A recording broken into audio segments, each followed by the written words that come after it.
involved in the fight for freedom led by Mahatma Gandhi.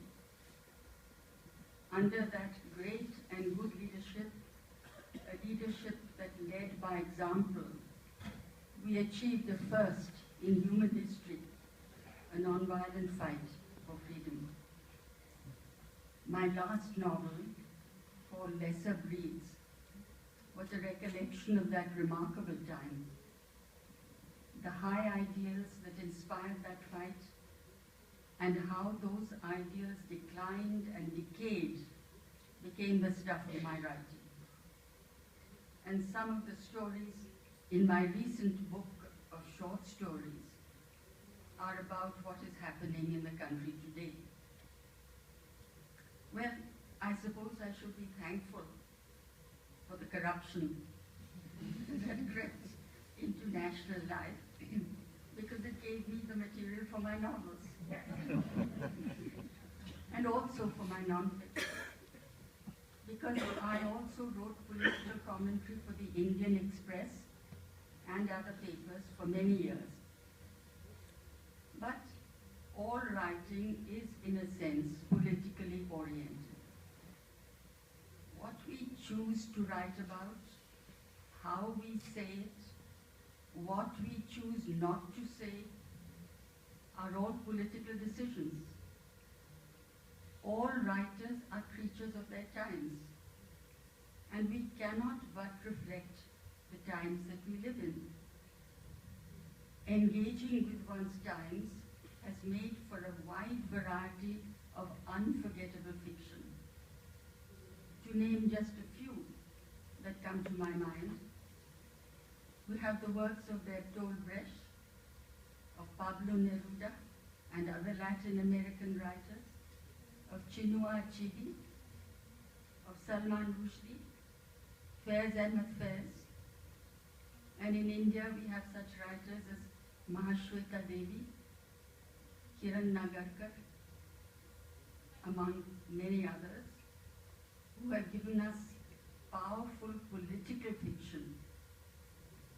There is no getting away from politics, because politics is what makes for the atmosphere and the conditions that we live in.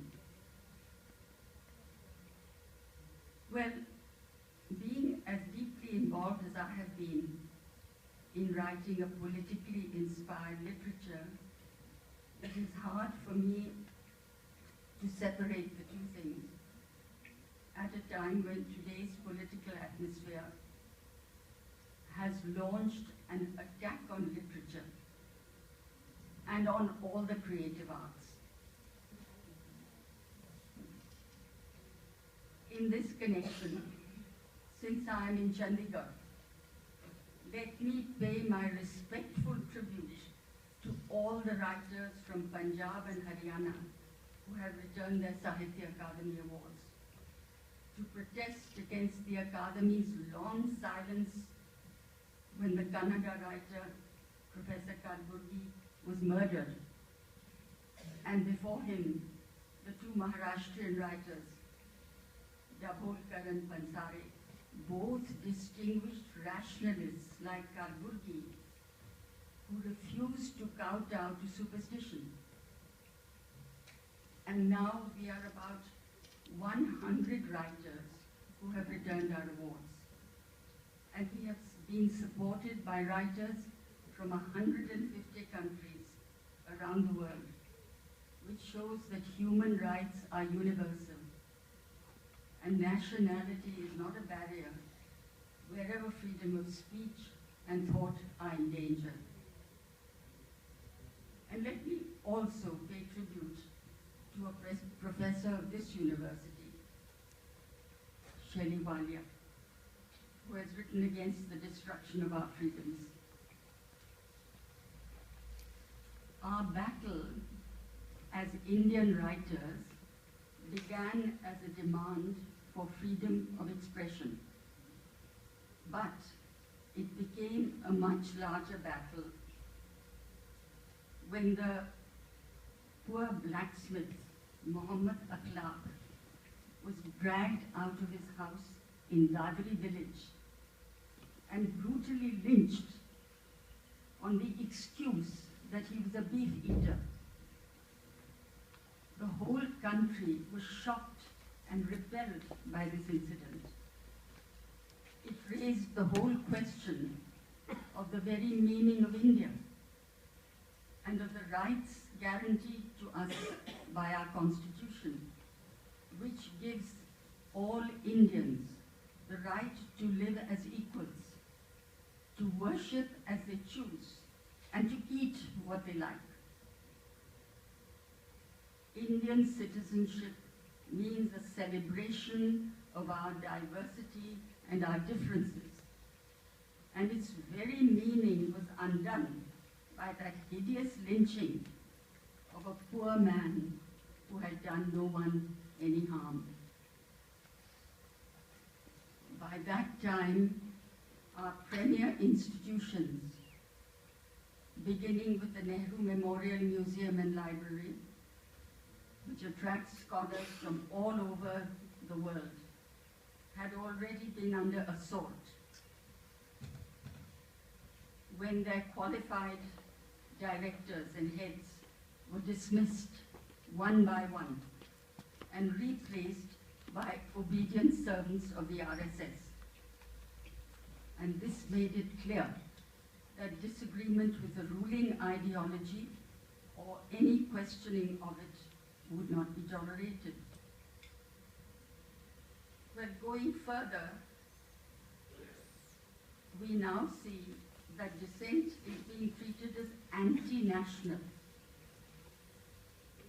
We have seen this happen in America when the notorious Senator McCarthy labeled Americans un-American if they did not fall in line with his anti-communist fanaticism. Many distinguished men and women were persecuted, and many careers were destroyed by McCarthy's hysteria against those whom he called un-American. Sorry. And now we are watching this happen here. We who have a robust tradition of debate and dissent, we whose intellectual life, as well as the Aam Aadmi's life, have been enriched for centuries by our different ways of life and our different points of view. We who have kept the fresh air of different ideas flowing through our open society. And so, expectedly, there has been an outcry from scholars and thinkers from different disciplines against this campaign to shrink us into conformity. Historians and scientists, actors, filmmakers, students, academics have all vigorously condemned this iron curtain coming down on freedom of thought.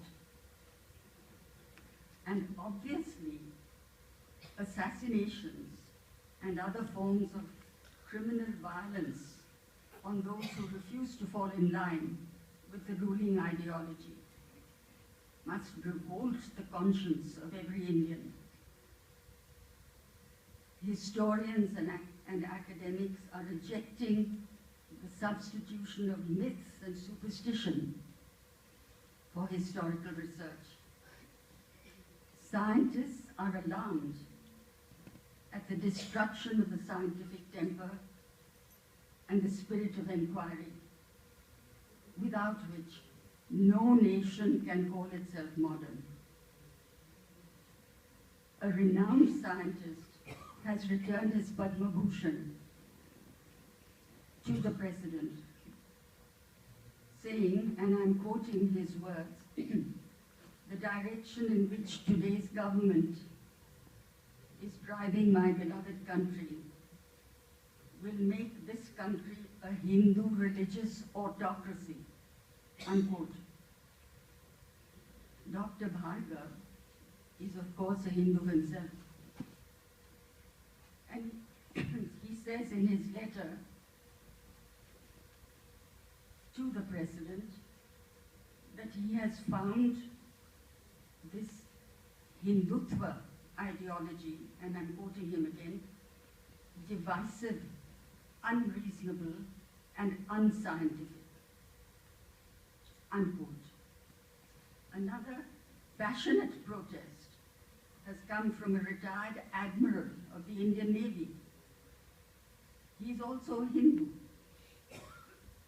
And he rejects this policy of turning India into a Hindu Rashtra. He asserts his faith in a diverse and plural India. Then take the actor, Saif Ali Khan. He has said in a public statement, and I'm quoting him, we are a blend, this great country of ours. It is our differences that make us who we are. I have prayed in church and attended Mass with my wife, Karina, while she has bowed her head at dargahs and prayed in mosques. When we purified our home, we had a havan and a Quran reading and a priest sprinkling holy water. The fabric of India is woven from many threads. Unquote. Well, these are just three famous examples of a rebellion which is across the board, of Indians, known and unknown, who reject the falsehood of one religion, one ideology, one point of view, who refuse to identify religion with nation, and refuse to be divided into an India belonging exclusively to Hindus, with all other Indians treated as second-class citizens. Hindutva is a perversion and distortion of Hinduism. In January, this January, in a 10-minute inaugural talk in the Hyderabad Literary Festival, I suggested that we reject Hindutva and we embrace instead Hindustaniyat and Insaniyat.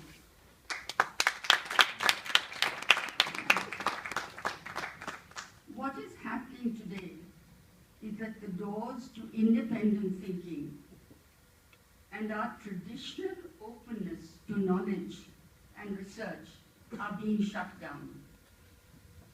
This is ironic when Hinduism's most powerful prayer, the Gayatri Mantra, is a prayer for enlightenment. It is also ironic that Hindutva, which is raising a hue and a cry against so-called anti-nationals, is itself anti-national because of its betrayal of our constitution, which created independent India as a secular democratic republic. And now, Hindutva has made a battleground of education.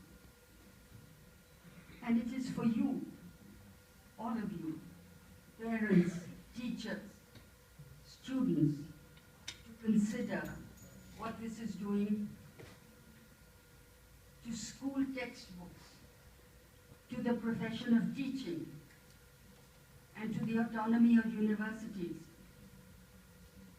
Although the future of education is a matter of utmost concern to the entire country, what young people are going to be taught is a frightening thought. If the famous remark of the Prime Minister that Ganesh's nose was grafted on him by Vedic surgery and airplanes flew in Vedic times is any indication. Great teachers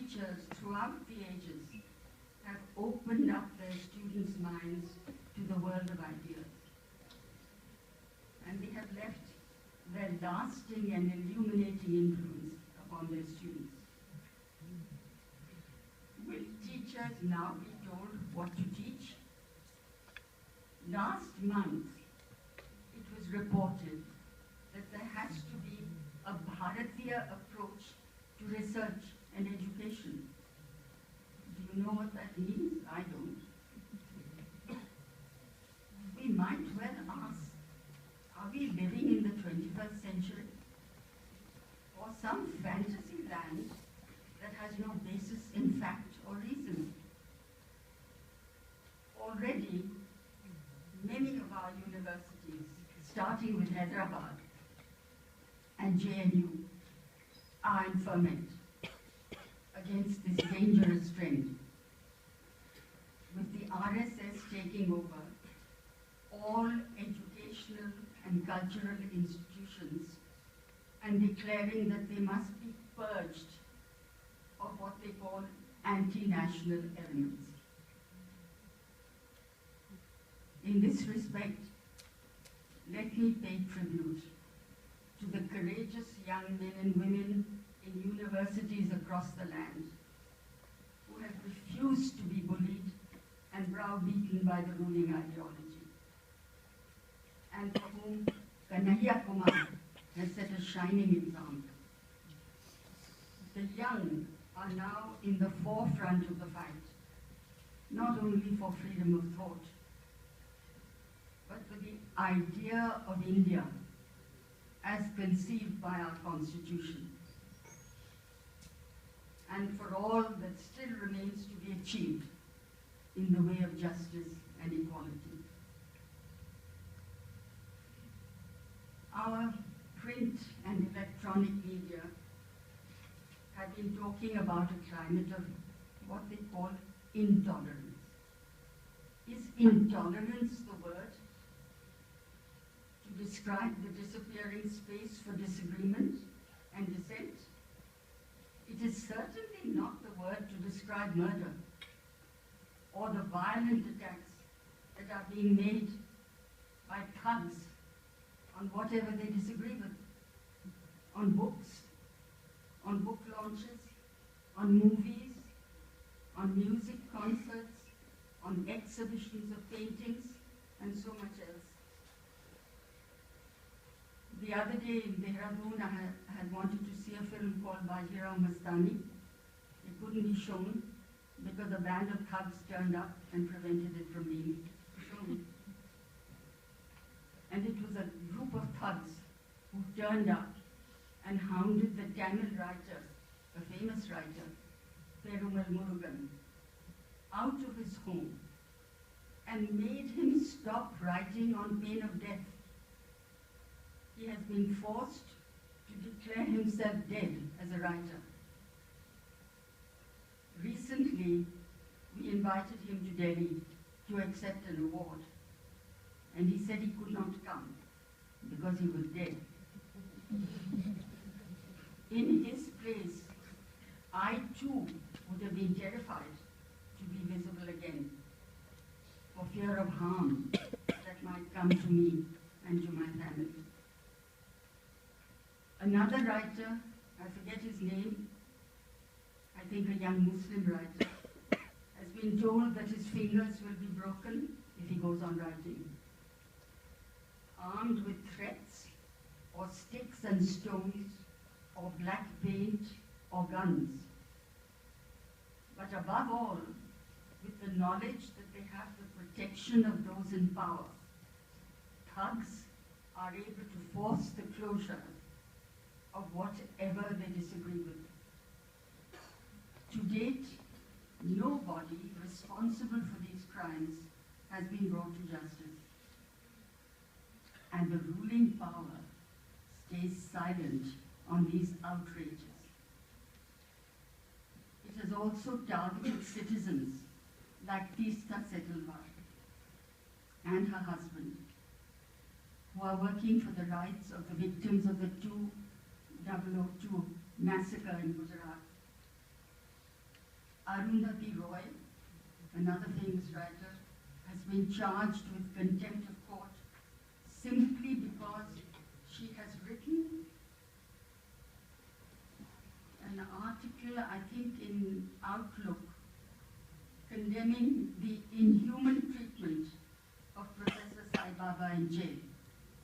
He is a man who is paralyzed from the waist down, and he is in a wheelchair. And he has been confined to solitary imprisonment with no help of any kind. Arundhati herself is facing the possibility of a jail sentence. I have not even touched on Rohit Vemula's suicide, because this tragedy compounds so many other tragedies concerning the caste factor in universities. And also, in Rohit's case, the role that union ministers played in driving him to his death. But now, let me share with you my experience on the opening day of the Hyderabad Literary Festival just recently. And as I said earlier, I was invited to give a brief 10-minute inaugural talk.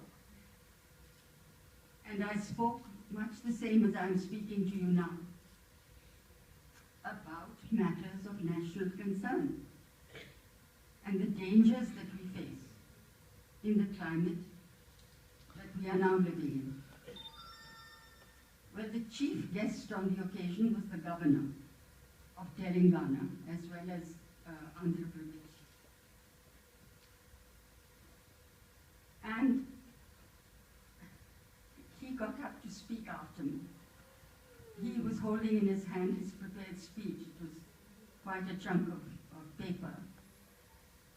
He came up to the podium and he slammed it down on the podium and said he was not going to give his speech, he was going to speak from his heart.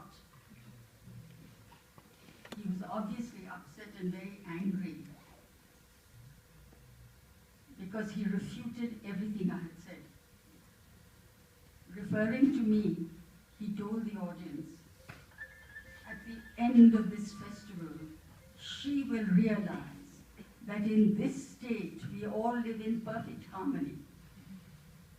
A few days later came the news of Rohit Vemula's suicide at Hyderabad University. And it made public his arbitrary suspension along with 4 other Dalit students.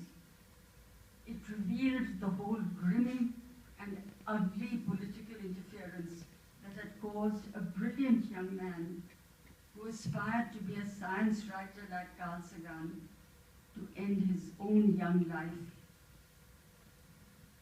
The suicide letter that he left is one of the most haunting and moving pieces of writing that I have ever read.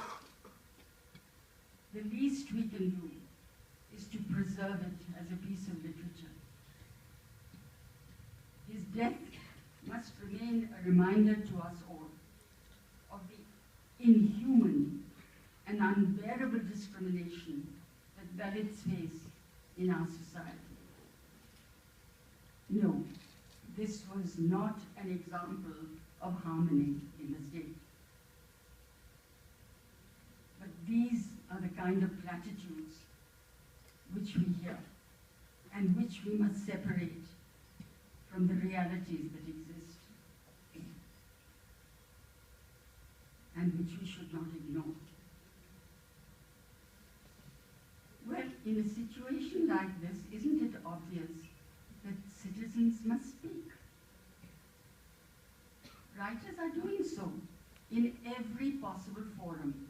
Why am I here and why am I speaking as I am? We have set up online an Indian Writers Cultural Forum where events and speeches connected with the onslaught on our constitutional and human rights are being highlighted, and the values of our secular republic are being defended. Other organizations are active also in this regard. Dhagna was held on February 12th at Jantar Mantar in Delhi, demanding a rapid investigation into the murders of Kalburgi, Dabholkar and Pansare. And from abroad, more than 100 historians, social scientists and academics from universities all over the world have, in an open letter, announced their solidarity with their counterparts in India.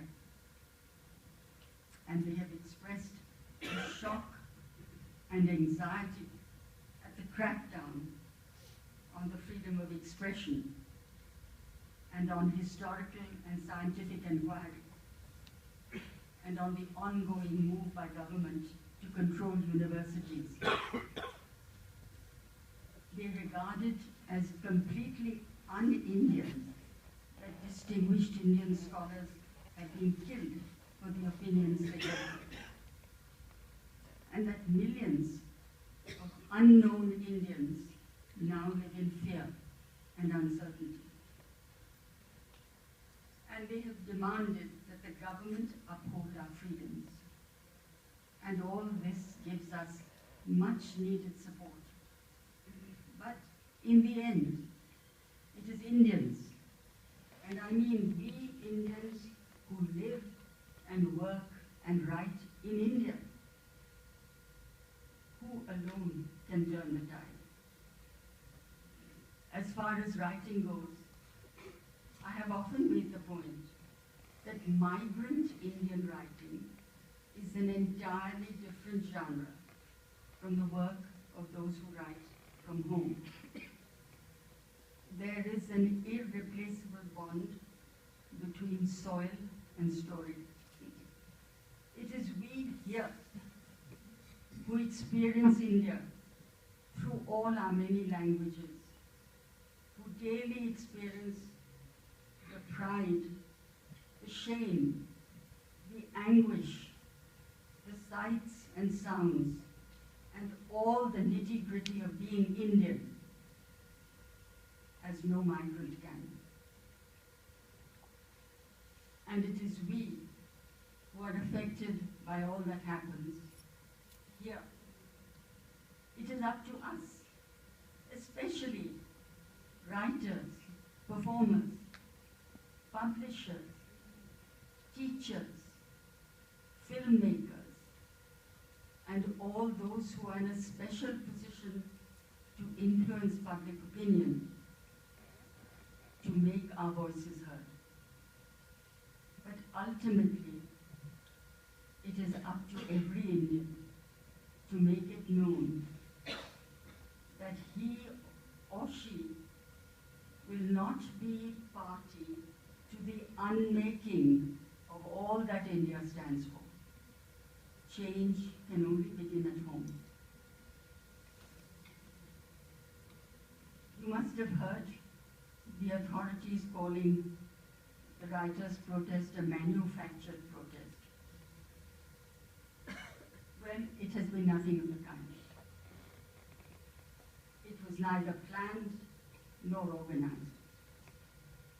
After all, we writers, we live in different far-flung parts of the country. We don't even speak each other's languages. We haven't even read each other. We haven't even met each other.